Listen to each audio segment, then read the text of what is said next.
Hello প্রিয় বন্ধুরা, আমার নাম আকাশ। আমি আজকে তোমাদের এত সুন্দর একটা গল্প শোনাবো। চলো দেরি না করে শুরু করি। আজকের গল্পটা মূলত আমার ভাবিকে নিয়ে আমি যাচ্ছিলাম তাদের গ্রামের বাড়িতে, আর গাড়ির মধ্যেই আমি তাকে কত সুন্দর করে কাজ করে দিয়েছি সেটাই শোনাবো। চলো দেরি না করে কানে হেডফোন লাগিয়ে পুরো গল্পটা শুনবে, স্কিপ করবে না। স্কিপ করলে পুরো গল্পের মজাটা তোমরা পাবে না। আর হ্যাঁ, হাতের আশেপাশে অবশ্যই টিস্যু বা রুমাল রেখে নাও। তো চলো গল্প শুরু করছি। বন্ধুরা, আমার নাম আকাশ। আমরা হচ্ছি দুই ভাই। আমার বড় ভাই বিদেশে থাকেন, আমি আমার ভাবির সাথে বাড়িতেই থাকি।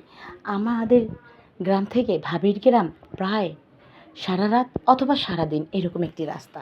তো আমরা রাতের বেলায় যেতাম ভাবিদের বাড়িতে, কারণ ঠান্ডা ঠান্ডা ভাব থাকতো, তাতে করে শারীরিক কোনো প্রবলেম হওয়ার কোনো সুযোগই ছিল না। এটা ভেবেই আমরা রাতে রওনা করতাম। তো যাই হোক, ভাবির বাড়ি থেকে খবর এসেছে যে তাকে নাকি বাড়িতে যেতেই হবে। কেন যেতে হবে? ভাবির ছোট বোনের বিয়ে। তো বিয়ে এখন হবে না এই কারণে যে আমার ভাইয়া নেই, সে বিদেশে। আচ্ছা, কি হবে? এই তো এঙ্গেজমেন্ট, দেখাশোনা, এই জন্য সে বড় বোন হিসেবে তাকে থাকতেই হবে। এখন ভাবি এমন একজন মানুষ, সে তো একা একা যেতেই পারেন না কোথাও। অন্যদিকে বাবা মা আছেন বাড়িতে। বাবা মা বলল, বৌমা, আমাদের থেকে তোমার যাওয়াটা খুবই জরুরি, আমরা বাড়িতেই আছি, তুমি তোমার দেবরকে নিয়ে চলে যাও, নিজেদের গাড়ি আছে, সমস্যা কোথায়? তারপরে ফাইনালি সবার পারমিশন হয়ে গেল, ভাইয়াও যাওয়ার অনুমতি দিয়ে দিল। ভাইয়া আসলে মূলত বিয়েটা হবে। তারপর আমি ভাবিকে নিয়ে সুন্দরভাবে রওনা হয়ে গেলাম তাদের বাড়ির উদ্দেশ্যে। ভাবি রাস্তায় গাড়ি থামিয়ে মার্কেটে ঢুকে বেশ কিছু জিনিস কেনাকাটা করছিলেন। আমি তো সঙ্গে আছি। অনেক সুন্দর সুন্দর কিছু নেকলেস, কিছু যেমন কি উপহার হিসেবে সে তার বোনকে কী কী দিবে, এই সমস্ত খুব গুরুত্বপূর্ণ জিনিস কেনাকাটা করছিলেন। তাই আমি ভাবির সাথ দিচ্ছিলাম এবং ভাবি আমায় বারবার বলছিল, আচ্ছা আকাশ, দেখো তো এটা কেমন লাগবে ওর গলায়, এটা কেমন লাগবে ওর কানে। আমি পছন্দ করে করে ভাবিকে নিয়ে দিচ্ছিলাম। তো ফাইনালি আমাদের শপিং করা শেষ, জুয়েলারি কেনা শেষ। এখন যাব আমরা কিছু বস্ত্র কেনার জন্য। তো বস্ত্রর মার্কেটে ঢুকে গেলাম। যাওয়ার পরে আমার ভাবি আমায় বললেন, আচ্ছা আকাশ, একটু দেখ তো, এই তো কোন লেহেঙ্গাটা ওকে মানাবে।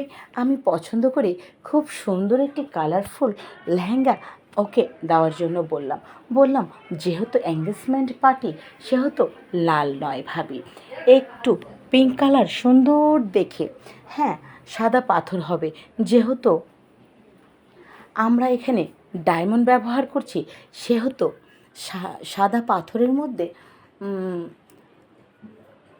পিঙ্ক কালারের লেহেঙ্গা খুবই মানানসই। বললো ঠিক আছে, এটা পার্সেল করে দাও। তারপরে ওটার সাথে আমরা ম্যাচিং জুতো নিয়ে বের হয়ে গেলাম। যাওয়ার পরে গাড়িতে যেয়ে বসলাম।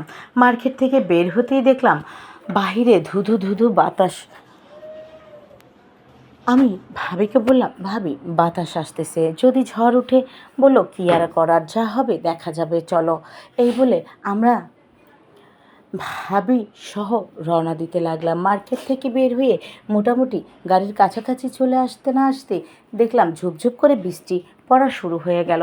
ভাবিকে বললাম, চলো তাড়াতাড়ি গাড়ির ভিতরে যেয়ে বসা যাক, না হলে আমাদের ভিজে যেতে হবে। ভাবি বলল, ঠিক আছে চলো। আমরা দৌড়ে এসে গাড়ির মধ্যে বসে পড়লাম। ড্রাইভারকে বললাম, খুব সতর্কতার সহিত গাড়ি আগে বাড়াও। তো আমরা কিছুটা পথ শহর থেকে বের হয়ে এসেই পড়েছি, কিন্তু মাঝ রাস্তায় তুফান অনেক অনেক জোরজার এসে গেল। আগে আর যেতে পারছিলাম না। গাড়ি যতই সামনের দিকে এগোচ্ছিল, যেন পিছনে বাতাস ঠেলে নিয়ে যাচ্ছিল। এইভাবেই সামনে আর আগায় যাওয়া হলো না। ড্রাইভারকে বললাম, গাড়ি একটা নির্দিষ্ট জায়গা দেখে থামিয়ে দাও, এভাবে যাওয়াটা ঠিক নয়, যে কোনো সময় একটা দুর্ঘটনা ঘটে যেতে পারে। এই কথা শুনে ড্রাইভার গাড়ি একটা জায়গা দেখে সাইড করে দিলেন। তারপর আমি আর ভাবি গাড়িতেই বসে থাকলাম। ড্রাইভারও নেমে চায়ের দোকানে কোথায় যে চা খেতে চলে গেল বুঝলামই না। কিন্তু আমি সেখান থেকে কোথাও যাইনি, কারণ ভাবি একা একাই ছিল গাড়ির ভিতরে। আমি একটা প্রাইভেট নিয়ে বের হয়েছিলাম যাওয়ার জন্য। যেহেতু দুজন যাব, তাই হাইসের কোনো প্রয়োজনই ছিল না।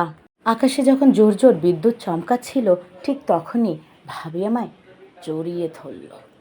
অন্যদিকে মার্কেটে যে এতক্ষণ সময় আমি ছিলাম, ভাবি এত সুন্দর সাজগোজ করে বের হয়েছে, কি আর বলবো। ভাবির ডাব তো আমার আগে থেকেই প্রচণ্ড পছন্দ ছিল, কিন্তু আমি সেটা কখনো ভুলক্রমেও ভয়ে ভয়ে প্রকাশ করতাম না। জড়িয়ে ধরায় দেখলাম একদম আমার গায়ের সাথে না জাতা খেলো। আমার কিন্তু বেশ মজা লাগছিল। তো ভাবিকে ওই অবস্থা দেখে আমিও একটু জড়িয়ে ধরলাম শক্ত করে। দেখলাম আমার গায়ের মধ্যে ঝিমঝিম ঝিমঝিম করছে। আমারও না মনের মধ্যে কেমন যেন অজানা ইচ্ছে জেগে উঠছে নিজেকে আরও আর একটু সাধু সাজানোর জন্য বললাম, ভাবি ভয় পেও না, আমি আছি তো। এই বললাম, ওমা আবারও জোরজার একটা বিদ্যুৎ চমকে উঠলো। তাতে করে আরও সে জোরে জারে জড়িয়ে ধরলো। তারপর এত তীব্র বৃষ্টি হতে থাকলো যে গাড়িতে থেকেও প্রচণ্ড ঠান্ডা অনুভব হচ্ছিল, যেন ঠান্ডায় হাত পা হিম হয়ে যাবে। ব্যাস এক কথায় দুই কথায় ভাবি যখন এতটা ভেঙে পড়লো, আমি কোনো কথা না ভেবে তাকে ঠিক করার জন্যে খুবই সযত্নে আমি কমলার কোষ খাওয়া শুরু করলাম। এভাবেই ক্রোশ খেতে খেতে দেখলাম ভাবি কোনো রকম কোনো প্রতিক্রিয়া জানাচ্ছে না। ব্যাস আমার সাহসটা আরও বেড়ে গেল। আমি খুব সযত্নে ব্যাস পরিপূর্ণরূপে খাওয়া দাওয়া শুরু করলাম। এভাবে খেতে খেতেই পিঠে ফুলে একদম কাজু বাদাম এত মজার ছিল, জানো বন্ধুরা, খুব মজা করে করে আমি খাওয়া শুরু করে দিলাম। ভাবি তাতে কোনো প্রতিক্রিয়া দেখালেন না। মনে করলাম যে ভাবি এখন ঠান্ডায় হিম হয়ে আছে, তাই হয়তো তার কোনো প্রতিক্রিয়া নেই। তো ভাবিকে সেই ঠান্ডা থেকে গরম করার জন্য আমার যত প্রকার ডলাডলি ঘষাঘষি ছিল আমি সবটাই চালাতে থাকি। তারপরে আমি খুব সুন্দর করে করে চিতই পিঠা খেতে লাগলাম। হ্যাঁ, তো চিতই পিঠা খেলে তো ঠান্ডা থেকে অবশ্যই তাকে গরম হতেই হবে। কিন্তু কিছুক্ষণ পরপর যেতে দেখলাম হ্যাঁ, সে এবার মোটামুটি স্বাভাবিক হয়ে আসতেছে। ওমা হুট করে বলল, তুমি একা একাই খাবে, আমি কি কিছুই খাবো না? এই বলে খুব সুন্দর করেই বাস কুলি পিঠে খাওয়া শুরু করে দিল। ওমা আমার জন্য তো ভালোই হলো, এটা আমার জীবনের ফার্স্ট টাইম ছিল। তাই আমিও অনেক অনেক অদ্ভুত একটা কি বলবো, অদ্ভুত একটা মেহসুস করছিলাম, যা আমি জীবনে এর আগে কখনোই করিনি।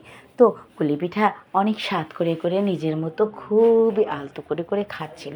অন্যদিকে বৃষ্টি আর বাতাস যেন প্রকৃতি পুরোটাই আজ আমাদের সাথ দিচ্ছে। তারপরে খেতে খেতে খেতে খেতে ওমা মিষ্টির প্রতি লোভ হয়ে গেল তার। তো মিষ্টিও খেতে লাগলো, সেই তো চমচম মিষ্টি। বন্ধুরা তোমরা নিশ্চয় বুঝতে পেরেছো। এভাবেই আমাদের শুরু হয়ে গেল গাড়ির মধ্যেই খেলাধুলা। তো গাড়ির স্পেস ছোট হওয়ার কারণে আমরা ব্যাট বল খেলতে একটু অসুবিধে হয়েছিল, কিন্তু তারপরে আমরা সেটা ঠিক করে দিলাম। কোনো আর সমস্যাই হলো না। খুব সুন্দর করেই আমরা একে অপরকে সাহায্য করছিলাম। যেমনি ভাবি সাহায্য করছিল বল মারতে, তেমনি আমি সাহায্য করছিলাম ব্যাট মারতে। ফাইনালি আমরা ব্যাট বল দুজনেই ঠিকঠাক মতো মেরে এই খেলাটা কমপ্লিট করে নিলাম। বন্ধুরা ফার্স্ট টাইম অবস্থায় আমি ব্যাট করলাম, কিন্তু একটা জিনিস লক্ষ্য করলাম, আমি টানা 22 মিনিট ধরে ব্যাটিং করলাম। এর মধ্যে আমার কোনো রকম কোনো ক্লান্তি আসেনি, বরঞ্চ একটা নতুন কাজ শেখার যে উৎসাহ ছিল সেটা আমি পেয়েছি, এবং এতটাই আনন্দ আমার মনে হলো আসলে এরকম ব্যাটিং করায় কখনো কারো কোনো দিনও অতৃপ্ততা আসে না, বরঞ্চ আরও খুশি আসে। এবং এর থেকে আত্মতৃপ্তি পৃথিবীতে আর কোনোটার মধ্যে আছে কি না তা আমার জানা নেই। তো এইভাবেই মোটামুটি 22 মিনিট কমপ্লিট হয়ে যাওয়ার পর দেখলাম কিছু অদ্ভুত জিনিস চলে আসলো। আসার পরে ভাবলাম যে ও আচ্ছা এই জিনিস। তারপর থেকে দেখলাম শরীর একদম হালকা হয়ে গেল, এবং ভাবির শরীরটাও মোটামুটি শান্ত হয়ে গাড়ির সিটের উপরে পা দুটো তুলে খুব সুন্দর করে বসে আছে। আমি বললাম, ভাবি আমি আসলে বুঝতে পারিনি, সরি। বলল, না সব ঠিক আছে, কোনো সরি নেই। অন্যদিকে বৃষ্টি হালকা হালকা একটু কমেছে, তবে বেশি একটা কমেনি। তারপরে আমি ভাবিকে নিজের গায়ের কোট দিয়ে ঢেকে দিলাম। ড্রাইভারও এর মধ্যে চলে আসলো। আসার পর বললাম, আস্তে আস্তে আগে বাড়ো। এই তো সারা রাস্তা যেতে যেতে আমার হাত পা তো এদিক সেদিক ছোটাছুটি করছিলই, কিন্তু ভাবি এতে অনেক আনন্দিত হচ্ছিল। সেই থেকে ভাবির আর আমার সাথে বাস বাড়ি ফাঁকা ফেলেই আমরা ব্যাট বোলিং খেলি, একে অপরকে গালে তুলে তুলে পিঠা খেয়ে দিতাম। এভাবেই কেটে যাচ্ছিল বছরের পর বছর। আমার বিয়ে করার তো কোনো ধান্দাই ছিল না। তারপর হঠাৎ করে একদিন ভাইয়া বাড়িতে আসলো, বলল যে তোমাকে তো অফিসে বসা দরকার, তুমি তো দেশে নিজের অফিসটা সামলাতে পারো, কদিন পরে বিয়ে করাই দিব তোমাকে, সংসারী হও, এভাবে আর চলবে না। এই কথা বলতেই আমার তো মুখ শুকিয়ে কাঠ হয়ে গেল। আমি ভাবিকে বললাম, ভাবি বলল, আখির বিয়ে তো তোমাকে করতেই হবে। তারপরে 1 সপ্তাহের মধ্যে আমায় বিয়ে করিয়ে দিল। ওমা, আমিও সংসারী হয়ে গেলাম, ভাইয়াও সংসারী। ভাইয়া অবশ্য এখন গেলে বেশি দিন থাকে না, আসে যায়, কিন্তু তারপর থেকে ভাবি আর কখনো আমার দিকে দু চোখ তুলে তাকায়নি। যাই হোক বন্ধুরা, আমাদের সেই ব্যাট বলিং খেলার সম্পর্কটা ওখানেই শেষ হয়ে গেল। আমি আমার সংসার মন দিয়ে করছি, ভাইয়া ভাবি ওদের সংসার মন দিয়ে করছে। বাবা চলে গেছে, এই ফাঁকে শুধু মা আছে, আমরা সবাই মিলে মায়ের দেখাশোনা করছি। তো বন্ধুরা, গল্প কেমন লাগলো? আশা করি ভালো লাগবে। তো ভালো লাগলে একটু সুন্দর করে একটা লাইক করে দাও, কমেন্ট করে দিও। পরবর্তীতে কেমন গল্প চাও তার জন্য একটা কমেন্ট করে দিও। আর হচ্ছে like, comment, share and subscribe করে আমার পাশে থেকো। দেখা হচ্ছে পরবর্তী নতুন গল্পের সাথে। সেই পর্যন্ত সবাই ভালো থেকো।